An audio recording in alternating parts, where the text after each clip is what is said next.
Okay, welcome. Today we're going to talk about St. Mary's Cathedral and St. Michael's Church at Hildesheim. Um, this belonging to the Romanesque art period. Okay, the Romanesque period emerged throughout Europe, beginning in the 10th century through the mid-12th century. This period of art was mainly focused on the visual storytelling through different techniques and artistic forms.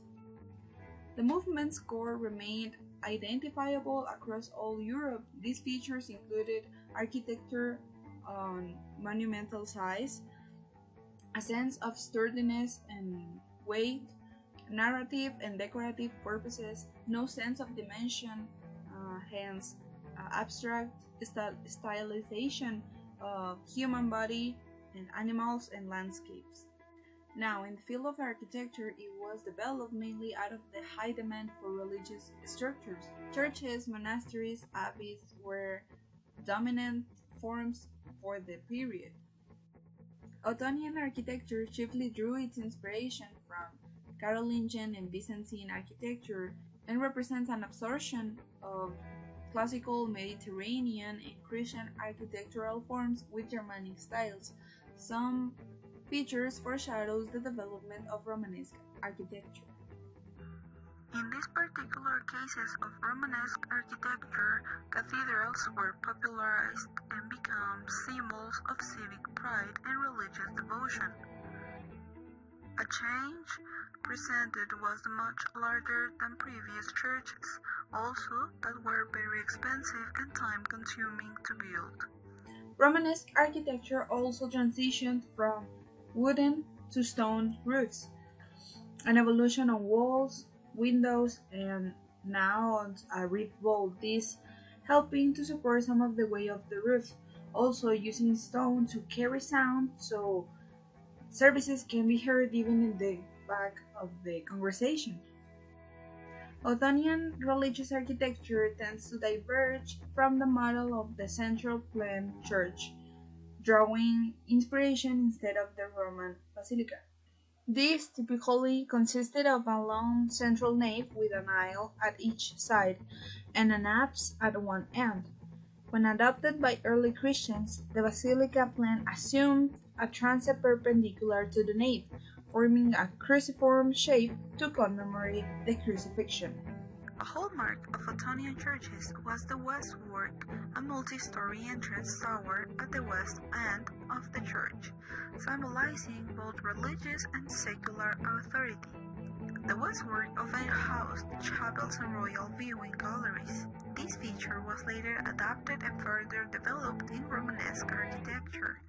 The Abbey Church of Corbie, early 9th century, expanded under Ottonians, still preserves one of the best examples of an early westwork.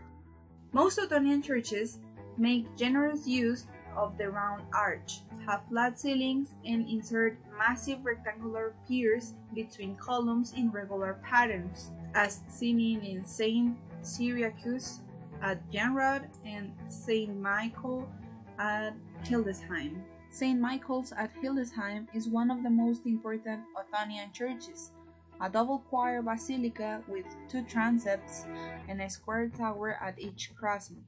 This layout can be seen from the exterior of the building. Its interior, in particular the wooden ceiling and painted stucco work, its famous bronze doors, and the barnward bronze column, are of exceptional interest as examples of the Romanesque churches of the Holy Roman Empire. There are noticeable all the Romanesque architecture features inside the building, such as we already mentioned, the rounded arch doors, windows and arcades, also small windows allowing only narrow openings for light, flat wooden ceilings, a column pier alternation. Also, an horizontal emphasis, where the layout is compact and geometric, giving a sense of calm order. Also, unlike later Gothic styles, Romanesque spaces are grounded and sturdy, giving a lack of verticality. Ottonian churches were not only places of worship but also political symbols. They were often directly funded by emperors or bishops close to the imperial court, reinforcing the unity of church and state. Many Ottonian rulers saw themselves as successors to Roman emperors and used architecture to assert divine authority on earth.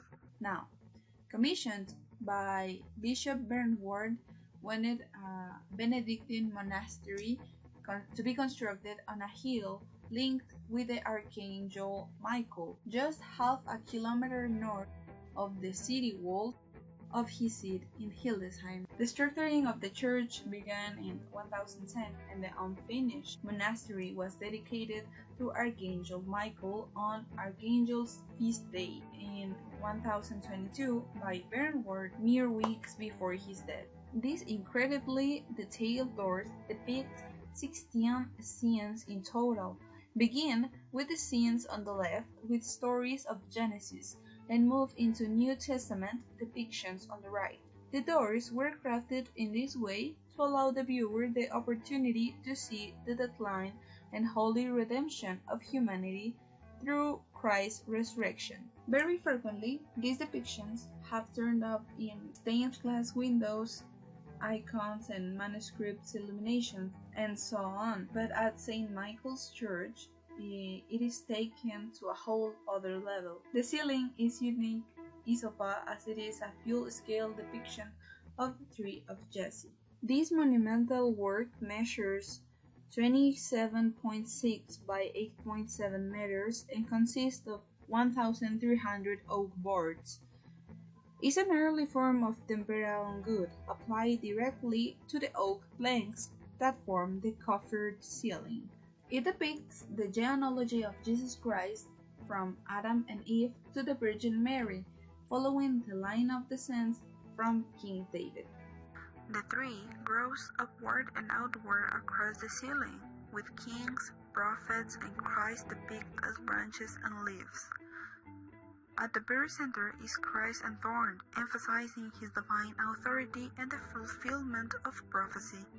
The design is not just decorative. It was used to teach biblical lineage to a largely illiterate congregation through vivid storytelling.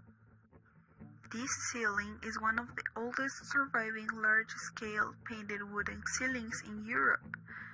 It combines narrative, theology, and symbolism, typical of the Romanesque art's focus on conveying religious messages clearly and powerfully.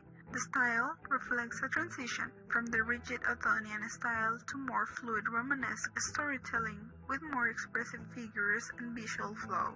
Although the authorship of the ceiling is anonymous, it is believed that it had been commissioned by Bishop Bernward, who also commissioned the church's famous bronze doors.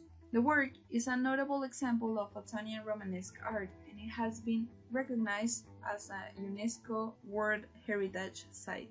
We can say that St. Michael's Church is a great example of Romanesque art period because it conveys all the features of architecture, painting, and sculpture in one building.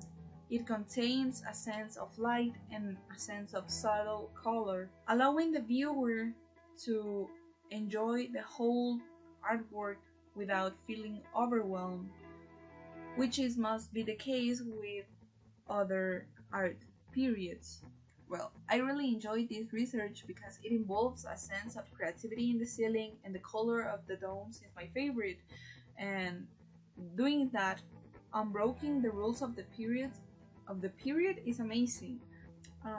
Also, knowing that Romanesque and Gothic movements have developed at the same time, it allows me to prefer Romanesque over Gothic style, probably because it is not as overrated or cliche, because there are still a lot of underrated Romanesque architecture works, and that is inspiring. Just tell me which is your favorite and how do you feel about Romanesque art.